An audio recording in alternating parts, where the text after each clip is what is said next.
Souvent, on nous a toujours dit dans le dev perso que la discipline, c'est le fait de faire même si on n'a pas envie de faire. C'est-à-dire faire le travail difficile, surtout lorsqu'on n'en a pas envie. Mais j'ai envie de déconstruire et de nuancer un peu cette définition du dev perso qu'on nous a toujours inculquée dans notre cerveau, parce que je pense que la discipline cache énormément de travers, de derrière et de perversité dont personne ne parle. Mais j'ai envie d'en parler aujourd'hui avec vous, donc laissez-moi vous raconter une petite histoire avant ça. Lors de la guerre du Vietnam en 1971, deux sénateurs américains arrivent au Vietnam afin de visiter les camps militaires américains et ils se rendent compte de quelque chose de stupéfiant. C'est que 15% des soldats américains sont drogués à l'héroïne. Et afin de lutter contre ce ravage, l'État américain a créé un bureau qui était chargé de réhabiliter chaque soldat américain drogué à la fin de la guerre. Et le bureau s'est rendu compte d'une statistique absolument insolite et très étonnante pour l'époque, c'est que sur 100 Américains drogués qui sortent de la guerre, seulement 5 restent drogués. Seulement 5. Je ne sais pas si vous vous en rendez compte, mais c'est extrêmement peu. C'est vraiment très peu parce que, en général, lorsque tu es drogué, il y a de très grandes chances que tu restes drogué toute ta vie, tout simplement. À titre de comparaison, sur 100 Américains drogués aux États-Unis qui vont à la clinique pour se faire soigner et ne plus être drogués, tout simplement, eh bien, 90 en sortent toujours drogués. Mais alors, pourquoi un écart aussi énorme? C'est vraiment bizarre, non? Seulement 5 soldats sur 100 restent drogués, et contre 90 sur 100 qui vont dans une clinique pour se faire soigner aux États-Unis. C'est trop bizarre. What the fuck? Et spoiler, ce n'est pas parce que les soldats américains disposaient d'une volonté de faire, d'une force mentale prête à toute épreuve, absolument pas du tout, mais c'est tout simplement parce qu'une habitude est toujours associée à un environnement.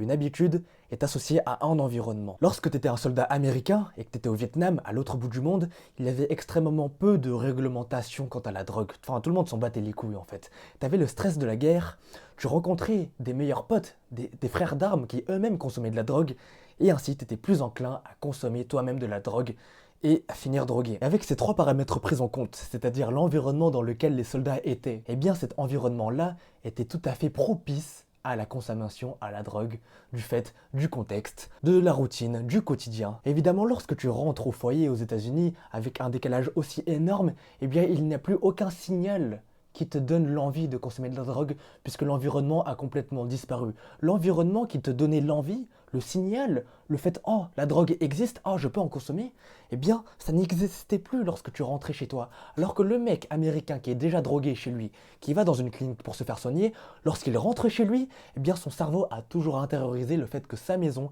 est associée à la consommation de la drogue, que ça fait partie de la routine, et donc il est de cette manière bien plus enclin à redevenir drogué. Cette histoire-là, elle m'a beaucoup touché et je voulais vous la raconter parce qu'elle déconstruit une idée reçue de notre culture et de notre société, une idée prédominante que tout le monde accepte. C'est cette idée selon laquelle si tu es un échec, c'est tout simplement parce que tu n'as pas la volonté, tu n'as pas la force mentale, tu n'as pas la discipline de faire les choses, de reprendre ta vie en main. Or, cette histoire a montré qu'un seul environnement, un petit changement d'habitude de ton regard sur ce qui t'entoure, peut t'accorder une discipline totalement inouïe qui est dans ce cas-là ne plus consommer de la drogue, alors même que tu n'as pas eu besoin d'utiliser ta discipline, puisque l'environnement dans cette histoire-là, c'est venu à toi-même. Tu es juste rentré aux États-Unis, eh bien le signal de la drogue n'était plus présent. C'est pour ça que oui, ok, je suis d'accord, la discipline c'est savoir faire les choses même lorsqu'on n'a pas envie de les faire. Autrement dit, utiliser cette force mentale. J'aime bien utiliser ce mot, c'est vraiment la force mentale qui te dit ok, je ne vais pas succomber à la tentation aujourd'hui parce que je suis discipliné, j'ai cette force mentale. Mais j'aimerais aussi ajouter que le fait que la discipline, c'est aussi savoir se servir de sa force mentale pour au maximum ne pas y avoir recours. Et c'est là le vrai hack que cache la discipline et dont personne ne parle. On se rend compte très visiblement, même autour de moi, même en moi, que les personnes les plus disciplinées, qui semblent les plus disciplinées dans cette société, ont en réalité le moins recours à la force mentale de la discipline. Ce sont des gens qui ont réussi à façonner leur environnement, leur mindset et leurs habitudes de sorte à ce que lorsqu'ils font leur choix, à ce que lorsqu'ils travaillent, ils n'ont même pas besoin d'utiliser la force mentale pour leur dire de travailler. Ils travaillent juste parce que c'est comme ça et parce que leur environnement est créé de cette manière-là tout simplement. Lorsque je rentre chez moi, je ne suis absolument pas vulnérable à la tentation des jeux vidéo, tout simplement parce que sur mon téléphone, je n'ai pas de jeux vidéo, je n'ai pas Brawl Stars, sur mon PC, je n'ai pas de jeux vidéo, je n'ai rien du tout, et donc mon environnement fait que le signal de l'envie de faire du jeu vidéo ne peut même pas m'atteindre. Je n'ai même pas à avoir besoin à me demander « Oh putain, est-ce que je joue aux vidéos aujourd'hui ?» tout simplement parce que ça n'existe pas. Je n'ai pas besoin à avoir recours à ma force mentale. Et c'est ça la vraie finalité que tout le monde devrait avoir pour atteindre la discipline ultime. Et tout cela vient du fait que j'ai réussi à façonner mon mindset et mon environnement. Et c'est vraiment ça ce qui est le plus difficile dans la discipline. C'est savoir faire ce shift de cet environnement-là, de ce mindset-là, à cet autre environnement et cet autre mindset-là. Mais alors comment construire cet environnement et cette discipline qui ne te requiert même pas de devoir utiliser ta force mentale?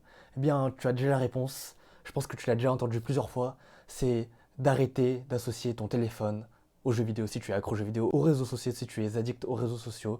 Tu dois les désinstaller, tu dois faire en sorte que lorsque tu travailles, lorsque tu étudies, tu n'étudies pas sur ton bureau, parce que ton bureau est associé au divertissement. À la place, tu vas, je sais pas, étudier dans ta cuisine, dans ton salon, dans une bibliothèque même. Ça, la bibliothèque, c'est une stratégie qu'utilise l'une de mes amies, qui a des 19 de moyenne en terminale, littéralement. Elle, pour elle, son moyen d'être disciplinée et de réviser dans une très longue période, c'est tout simplement d'aller dans la bibliothèque, s'enfermer, faire ce qu'elle a à faire. Et c'est pour ça que la motivation est extrêmement importante pour déconstruire ton environnement et t'en construire un nouveau. La motivation, les gars, c'est ce qui nous pousse à agir lorsque nous sommes faibles.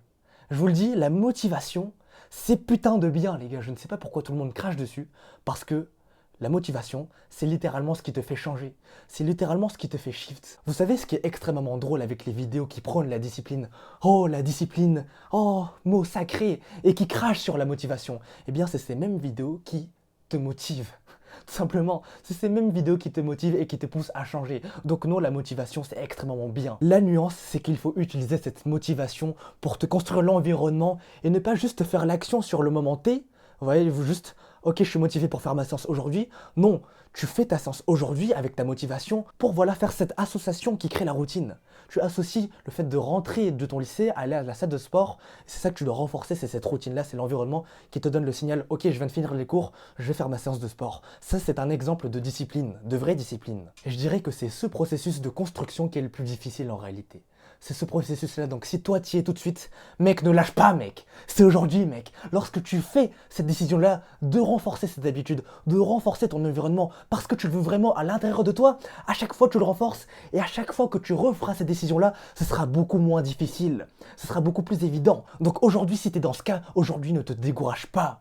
Ne te décourage pas parce que tu es juste à côté de la ligne d'arrivée. Ne lâche pas, mec. Ne lâche pas, vraiment. Ne lâche pas, sinon je te tire dessus. Vous savez, je soutiens avec ferveur l'idée selon laquelle nous sommes tous faibles mentalement. On est tous vulnérables face aux addictions, face à TikTok. Je vois, lorsque tu scrolles, même moi, lorsque si je me mets à scroller, je sais que je vais tomber dans cette spirale-là. Donc ce qu'il faut, ce n'est pas combattre la tentation, c'est de la combattre de manière à ce que tu n'aies pas besoin de la combattre. Et c'est totalement différent, et c'est beaucoup plus subtil, et c'est beaucoup plus intelligent de voir la discipline de cette manière. Donc écoute bien ça. Ne cherche pas à combattre tes démons indéfiniment. Je dis bien indéfiniment parce que parfois il est nécessaire de combattre ces démons, notamment avec la motivation. Ne cherche pas à les combattre indéfiniment, mais plutôt concentre-toi sur l'environnement qui te permet de les éviter. C'est bien plus facile d'éviter un combat inutile que de l'affronter. Parce que c'est complètement irréaliste pour moi d'utiliser sa discipline et sa force mentale H24 avec un environnement pourri. C'est impossible, c'est complètement irréaliste, on est tous faibles et c'est comme ça. Le contrôle de soi, c'est une stratégie court terme, pas du tout une stratégie long terme. La vraie stratégie long terme, je le répète, c'est de se façonner l'environnement qui te donne le moins de recours possible à ton contrôle de soi. Pense à supprimer chaque élément qui engendre en toi une tentation. Et sur ce, ne lâche absolument rien, tu vas y arriver parce que tes actions présentes façonnent ton identité future et ton identité future façonnera tes actions. C'est ciao!